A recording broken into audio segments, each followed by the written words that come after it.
I made the original Infinite Music Machine back in 2013. It was an iOS app that just plays music forever. But I feel like pure algorithmic music tends to get quite boring. So obviously this was based on an algorithm. But I feel like they get quite boring. So I kind of went heavy on the human-made stuff and quite light on the code side.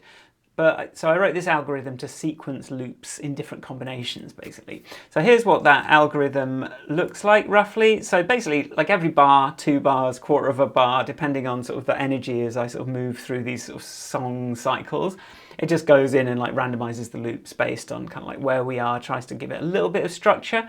But yeah, it's old Objective-C. It's all right. I don't hate it. But yeah, I kept it pretty simple. So to make this work, I actually recorded 1,000 loops. So all these loops, all at the same tempo, all in the same key, 140 BPM, just the black notes, with the idea that basically any one loop could go with any other loop, and we just like try combining them in different ways. So it's going to create a certain sound, but I thought it would be quite cool. I released it as an app in the App Store, along with a video showing some of the process. So I'll show you some of the little clips of that now. This is some behind the scenes of me in my studio. Live music or sort of performed music or music that you play around a campfire is never identical between performances. Whereas just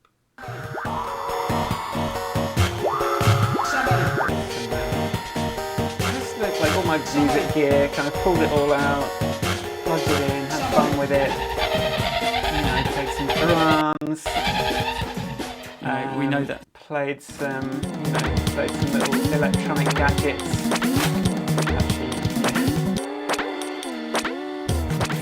See, I'm getting this you thing can shake out. the app and it will.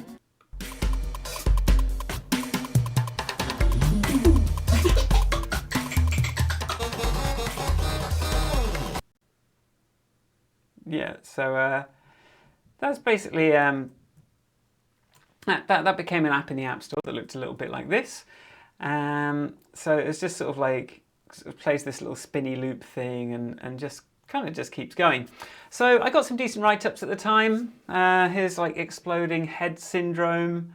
Here's hold up now. Here's Societe Perrier. But yeah, so it was all right, it did okay, and I started working on a second version in 2014 where I got some other artists to share their loops with me, including oMMM, From Uranus and Max Tundra. I did a lot of work in the in-app purchases and storing loads of loops in the cloud and doing all that kind of stuff and sort of tweaking the algorithm a little bit, but not too much. But sort of other work got on top of me then. I was in Berlin, I sort of was working out, doing stuff in Hong Kong, and it just all got a bit, it was just too many things, and it was just a bit, you know, I kind of wanted more artists involved. So I never really saw the light of day. And then in 2017, it was removed from the App Store because it hadn't been updated for ages. But I always loved the project. So, and you know, making the loops was a lot of fun, as you can see, just pull everything out, like record some bars and just like chuck them in the pile and just see how it feels later. But I always, you know, it was a unique idea, but I actually ended up thinking it might work better as more of a radio station or something that people could tune into rather than as an app. So I thought about setting it up to run on a Mac and just live stream it 24/7. But when I looked into changing the code, it would have basically meant like rewriting everything from scratch and all that sort of audio low-level code, which is just never fun to work on. But last week, it occurred to me that something has changed. We now have Apple Silicon. So iOS apps can run unmodified on Macs. So this week, I actually had a tinker and I got the app running pretty easily. So then I just set to work tidying it up, giving it the ability to live stream. I thought this would take an hour or so, but it sort of took a couple of days in the end.